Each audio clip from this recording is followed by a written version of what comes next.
I'm Shea Smith, and this is my persuasive speech. The concept of remote work has become a mainstream way of life as the world fights against the COVID-19 pandemic. Many businesses were forced to close their doors and hope for a cure, while others looked at the workplace landscape and had the ability to improvise and create a new company structure. This new company structure came in the form of a shift to a fully remote workplace. According to Dr. Prez and his team, remote work is a working practice that encourages professionals to work beyond the conventional work setting. This is based on the idea that there is no need for work to be performed in a particular location. While both employees and their respective corporations benefit from remote working, these advantages are felt in different ways that come together to support the notion that remote employment is a more productive, cost-effective, and healthier alternative to traditional in-office work. A key component in the argument of whether or not remote working should be normalized is the personal benefits it provides to employees. Some of these benefits include less time spent commuting, the ability to surround yourself with less distractions, and the personal and professional flexibility that is enjoyed daily by every remote worker. Let's face it, no one likes commuting to work. According to Jason Fried and David Hansen's book, Remote, the typical American employee spends roughly 400 hours per year commuting to their job. When you consider the one's time on earth, 400 hours per year is a daunting number to spend simply sitting in traffic on your way to work. Not only does the daily commute negatively affect one's day, it is also proven to be taxing to one's well-being and health.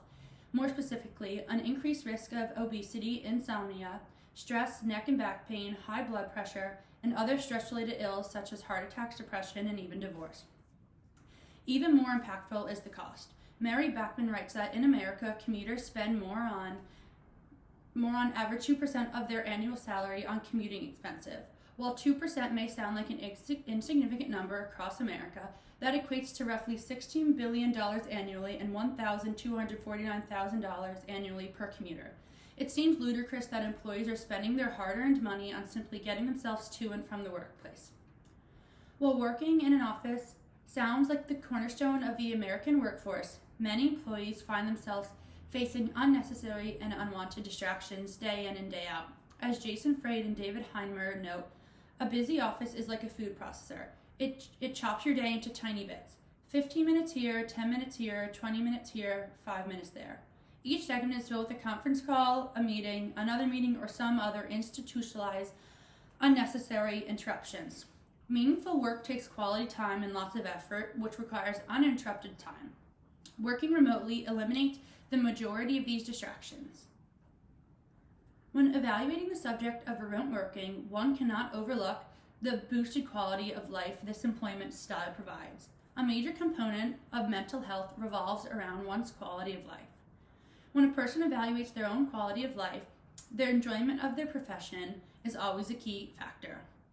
Andrew Neighbor of Gettysburg College conducted a study and found that the average American spends 90,000 days, or almost a third of their lifetime, working.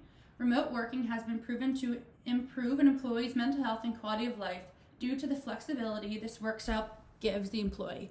A remote employee can set their own hours and do their work at their peak performance time. Jason Fried and David Heinemer highlight this in writing. The beauty of relaxing workday hours is that the policy accommodates everyone from early birds to night owls to family folks who need to pick up their kids in the middle of the day. Next, we will review the effect remote employment has on an employee's mental health.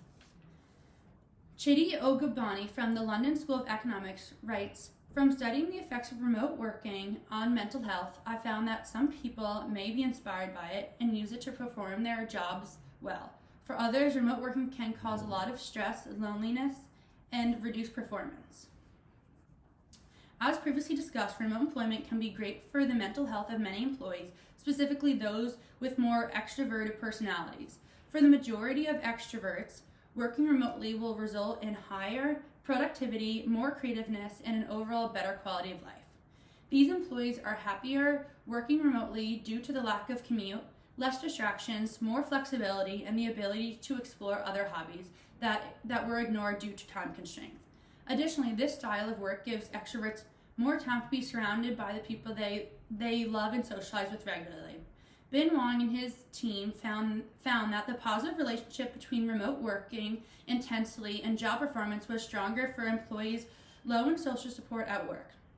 In other words, certain employees were able to fill their needs for social interactions at home with their family or friends and do not necessarily rely on the social aspects of their job to fulfill them. The other side of this argument tends to lean itself towards more of the employees who are more introverted in nature and lead a quieter life. While experiencing the same benefits as the extroverted employees in terms of not having to commute and facing less daily distractions, introverts are not as naturally social and their mental health may suffer.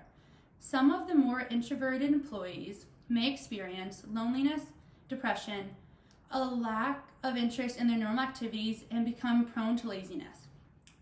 After considering both sides, it is clear that while remote employment may cause some people to thrive and lead a happy, fuller life, it can have adverse effects on those employees who rely on their workplace for the majority of their social interactions.